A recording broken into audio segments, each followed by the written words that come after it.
सन्माननीय व्यासपीठ आणि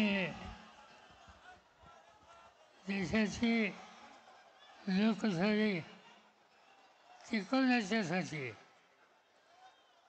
पहिले तिथे कष्ट करायला तयार असलेले तुम्ही बंधू भगिनी, आजचा हा मोर्चा मला काही जुन्या गोष्टी याचा आठवण करून देतो. मला आठवतं 1978-19 या काळात महाविद्यालयामध्ये शिकत असताना संयुक्त महाराष्ट्रात बसण्यासाठी असे मोर्चे निघाले आणि काळा घोडा आणि त्याचा परिसर तिचे मोर्चे एक प्रकारचा इतिहास निर्माण करावे हे मोर्चे होते. आणि त्यानंतर आज तुम्ही सगळ्यांनी जी जबरदस्त एकजूट दाखवली त्यातून संयुक्त महाराष्ट्र याची जी चळवळ होती त्याची आठवण होती. आज एक महत्त्वाचा विषय आपण हातात घेतो. आपण स्वतःसाठी काही मागत नाही.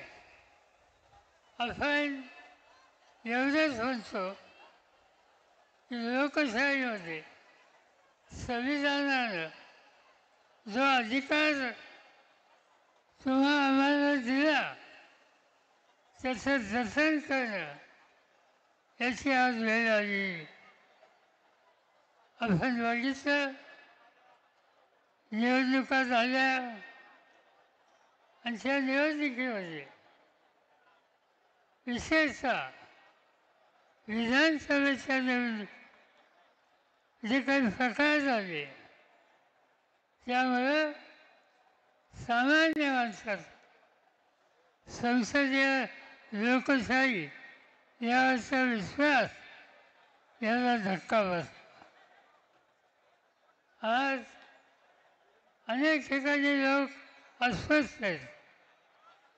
आता या ठिकाणी उत्तमराव जानकर सोलापूर तिथल्या आमदारांनी त्यांचा अनुभव तुम्हाला सगळ्यांच्या समोर सांगितला.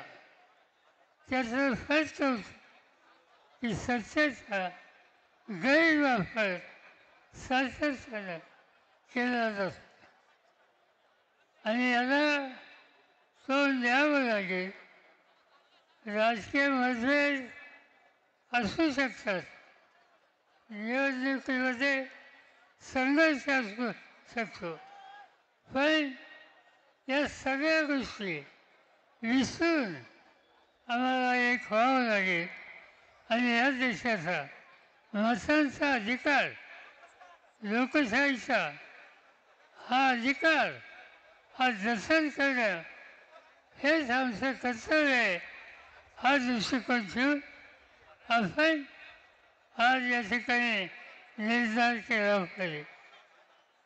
काही ठिकाणी काही लोकांनी तक्रारी केल्या, काही ठिकाणी सांगण्यात आलं की इथं बनावट आधार कार्ड हे मिळतात. माहिती दिली, कलेक्टरनं सांगितलं सिद्ध करून द्या, हे आव्हान आलं, डेमो दाखवला आणि हे दाखवून हा आरोप सिद्ध ज्यांनी केला त्याच्यावर गुन्हा दाखल केला. खोटं जे आहे ते सांगण्याचा, सिद्ध करण्याचा प्रयत्न कोणी केला तर त्याच्यावर गुन्हे दाखल होतात. याचा अर्थ हे शासन या सगळ्याला संरक्षण देतं, पाठपुरावा करतं. आणि त्यामुळं तुमची माझी ही जबाबदारी आहे. काही करा, पण आम्ही हा मतदानाची करून फाडणारी चोरी आहे, ती चोरी आम्ही थांबवणार. आज या ठिकाणी इथून जाताना आपल्याला आज निकाल घ्यायचा आहे. आम्ही अनेक पक्षात आहोत, विचारधारा वेगळी आहे, कधी मतभेदी असतात, पण आज देशाची संसदीय लोकशाही ही शिकवायची असते, मताचा अधिकार हा शिकवायचा असते, तर तुम्हाला मला एक व्हावं लागेल. मी तुम्हाला खात्री देतो.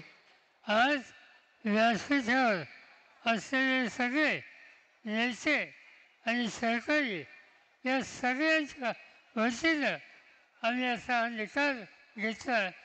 काय पर्यंतची किंमत देऊ, पण ही चोरी थांबवू आणि या देशाची लोकशाही टिकेल कशी याची खबरदारी घेऊ, एवढंच या ठिकाणी सांगतो आणि आपल्या सगळ्यांची रजा घेतो. जय हिंद, जय महाराष्ट्र.